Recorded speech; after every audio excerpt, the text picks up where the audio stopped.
पनवेल तालुक्यातील पनवेल बस स्थानकात प्रचंड प्रमाणात गर्दी झाली असून मतदान करण्यासाठी कोकणवासीय अलिबाग, मुरुड, महाड, पोलादपूर, माणगाव, खेड, रत्नागिरी इत्यादी ठिकाणी आपल्या गावी जात आहेत। विधानसभा निवडणुकीच्या कर्तव्यासाठी बहुतांशी एसटी बसेस वापरात आणल्या गेल्या आहेत। सुमारे 70% बसेस या कामात असल्याने दिनांक 20 नोव्हेंबर रोजी मतदान करण्यासाठी गावी जाणाऱ्या मतदारांना सकाळपासूनच एसटीचा फटका बसलाय। मतदान प्रक्रियेसाठी लाल परी कार्यरत असल्यामुळे पनवेल बस आगारात बस संख्या कमी झाली आहे। त्यात मुंबई, ठाणे, बोरिवली या ठिकाणाहून पनवेल आगारात येणाऱ्या कोकणातील सर्व बसेस या प्रचंड भरून येत असल्यामुळे पनवेल येथून कोकणात जाणाऱ्या प्रवाशांना बसमध्ये प्रवेश मिळवण्यासाठी प्रचंड त्रास सहन करावा लागत आहे। ग्रामीण भागातील एसटी व्यवस्था जवळपास बंद आहे, तर महत्त्वाच्या शहरांकडे जाणाऱ्या लाल परी सुरू असल्या तरी त्याचेही प्रमाण अत्यल्प आहे। यामुळे नियमित एसटी प्रवाशांतून संताप व्यक्त केला जात आहे, तर इलेक्शन ड्युटी अत्यावश्यक असल्याने प्रवाशांना काही काळ संयम राखावा लागलाय, असे एसटीच्या कर्मचाऱ्यांचे म्हणणे।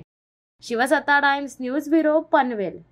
दे धडक बेधडक वृत्त देणाऱ्या आपल्या शिवसत्ता टाइम्स न्यूज चॅनलला लाल बटन दाबून सबस्क्राईब करा आणि बेल आयकॉनला क्लिक करायला विसरू नका।